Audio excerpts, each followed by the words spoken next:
बात भाजपा ने जीती परिषद की लड़ाई, सपा के खाते में एक और हार आई क्योंकि जिन 2 एमएलसी सीट के लिए सपा ने अपनी पूरी ताकत लगाई थी उसे समाजवादी पार्टी हार चुकी है। भाजपा ने दोनों एमएलसी की सीट जीत ली है। दरअसल संख्या बल के हिसाब से दोनों ही सीटों पर पहले से ही भाजपा की जीत तय मानी जा रही थी, लेकिन बावजूद इसके अखिलेश यादव ने दोनों ही सीटों पर अपने प्रत्याशी उतारे और ऐसा करके अखिलेश भाजपा के ऊपर एक प्रेशर बनाना चाहते थे। वो ये नहीं चाहते थे कि भाजपा इस लड़ाई को निर्विरोध जीते।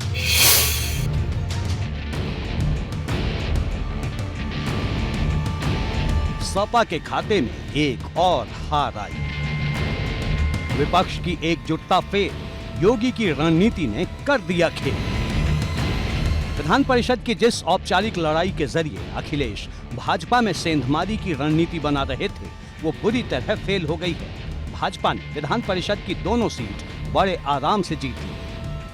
विधान परिषद की एक सीट पर भाजपा प्रत्याशी पद्मसेन चौधरी को 279 वोट मिले, जबकि सपा के रामजतन राजभर को 116 वोट। वहीं दूसरी सीट पर भाजपा के मानवेंद्र सिंह को 280 और सपा के रामकरण निर्मल को 115 वोट मिले। सपा के रामकरण निर्मल को उनके फिक्स वोट से एक ज्यादा वोट मिला। निश्चित तौर पर केंद्रीय नेतृत्व, प्रदेश नेतृत्व का बहुत बहुत आभार है। साथ में हमारे विधानसभा के सदस्य, हमारे पार्टी का एक एक कार्यकर्ता, पार्टी के पदाधिकारी, सबको आभार व्यक्त करना चाहता हूं कि उनके शुभकामनाओं से आज ये क्षण आया।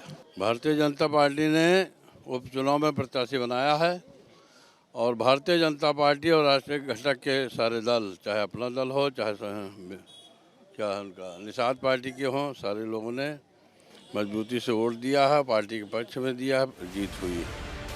दरअसल संख्या बल के हिसाब से दोनों सीटों पर पहले से ही भाजपा की जीत तय मानी जा रही थी।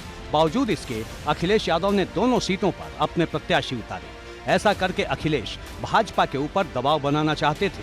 वो नहीं चाहते थे कि भाजपा ये लड़ाई निर्विरोध जीते। इसके लिए अखिलेश ने भाजपा के सहयोगी निषाद पार्टी और अपना दल एस से भी वोट मांगे थे, लेकिन जब वोट देने की बारी आई तो सपा की कोई रणनीति काम नहीं आई, जबकि सपा का दावा था कि उसे तय वोट से ज्यादा मत मिलेंगे।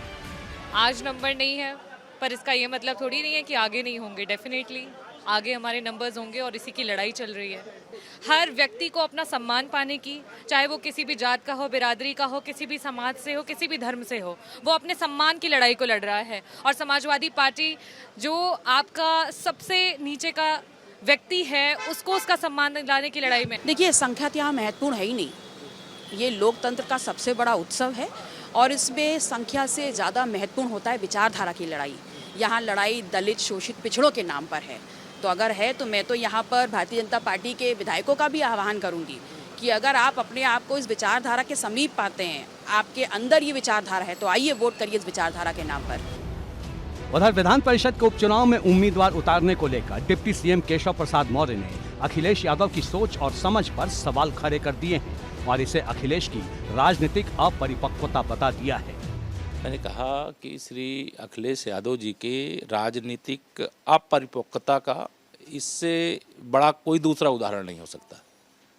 जैसे राजनीति में कोई कुछ भी ABCD ना जानता हो, काखा गाघा ना जानता हो, उस प्रकार का कार्य श्री अखिलेश यादव जी और समाजवादी पार्टी ने किया है।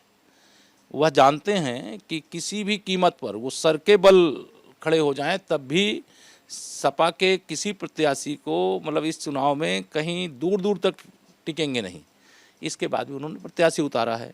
कह रहे हैं कि हमने अति पिछड़ा उतारा है, हमने दलित उतारा है। विधान परिषद की इस लड़ाई में OP राजभर भाजपा के साथ खड़े नजर आए। वो डिप्टी सीएम ब्रजेश पाठक के साथ एक गाड़ी में दिखे, जिससे तय हो गया था कि उनके विधायक भाजपा प्रत्याशी को ही वोट देंगे। को बाबा साहब डॉक्टर अम्बेडकर ने व्यवस्था दिया है कि गुप्त मतदान, अब उसको आप लोग खुद समझदार हैं। हाँ, 5 विधायकों ने वोट दिए। एक वाले की तैयारी में है जेल में वोट डलवाने के लिए।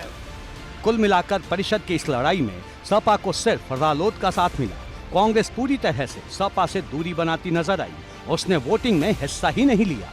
ऐसे में सवाल बड़ा है कि क्या 24 में होने वाले गठबंधन में सपा और कांग्रेस साथ होंगे, और जब कांग्रेस को जरूरत होगी तो क्या अखिलेश कांग्रेस का साथ देंगे?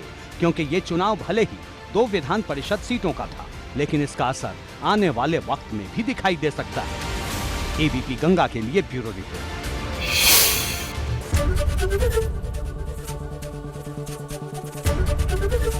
एबीपी गंगा, खबर आपकी, जुबान आपकी।